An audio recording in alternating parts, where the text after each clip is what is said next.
Magandang araw ulit mga boss. Ito, ngayon may panibagong content na naman tayo. So, ang gagawin natin ngayon is magpapalit tayo ng langis dahil sa display board ko lumabas na yung oil change.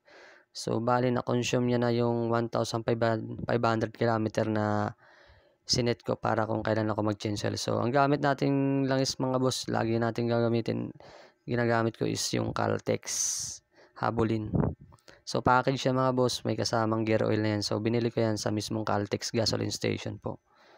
Tapos dyan mga bossing naman, ayan yung panukat natin. So, hindi 800 ml yung sukat ng langis natin sa makina. So, gagamitin natin ng panukat. So, 650 ml lang lagi mga boss yung gawin natin para hindi sumobra sa engine oil natin. So, ayan, gagamitan natin ng power tools tsaka yung blower. So, dyan mga boss, yung sukat ng pinakatakip natin sa engine oil natin is 17 mm niya mga boss. Yan. So, yan yung sakit, 17 mm. Bali, gagamitan natin dyan ng power tools para mabilis siya matanggal mga boss. Tapos, ready natin yung pang salo ng langis, yung use oil. Yan. Para mabilis natin tanggalin mga boss, side stand natin, center stand, tapos side stand, tapos tagilid pa natin para mabilis matanggal yung pinaka takip ng langis natin dyan. So, wag natin agad-agad tanggalin mga boss para hindi matapon yung langis, para isalo na natin yung pinaka pang salo natin sa langis, yung pinaka yan, ibalik natin mga boss sa pagka center stand para mabilis maano yung langis, ma-drain. Yan. Tapos sa mga bossing, tanggalin natin naman yung takip dyan sa may bandang tambutsa natin. So, dyan natin nilalagay yung langis. So, bago natin lagyan ng langis sa mga boss, ang ginagawa ko dyan mga boss is binoblower ko para yung tirang langis sa makina is tanggal talaga. So, para matapon talaga dun sa pinaka-drain natin. Yan, bugahan lang natin yan. Siguro, kahit mga ano lang, bugang 30 seconds, 20 seconds para matanggal talaga natin yung tirang langis sa makina natin. Katapos sa mga bossing, sa ilalim yan mga boss, merong ano yan. Yan yung pinakasalaan. Yan yung, wala tayong oil filter eh. So, ayan yung pinakasalaan natin. So, ayan, punasan lang natin yan. Tapos tingnan natin kung mayroong mga durog-durog o mga grind galing sa mga gear natin sa makina. So, yung sa akin, wala naman. So, pinunasan ko lang yan. Tapos, ibabalik ulit natin yung mga boss.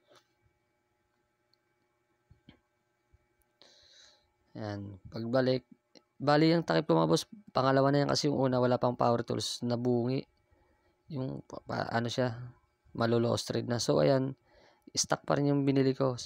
So, ngayon, nakakailang palit na ako, ganyan pa rin yung tsura ng pinakasakit ko, yung pinakatakip. Kasi, ang ginagamit ko is itong power tools na yung sakit. So, pulido, hindi taga siya nabubungi mga boss.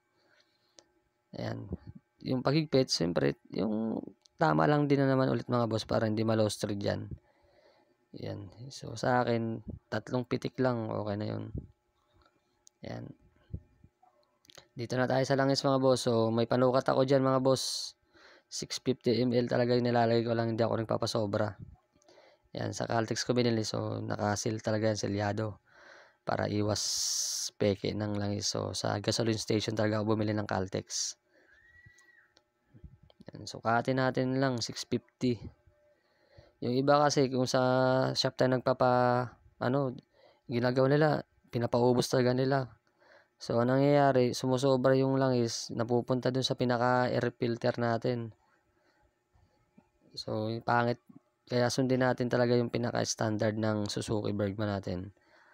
So, natakpan na natin doon sa ilalim. Gamitan natin imbodo mga boss.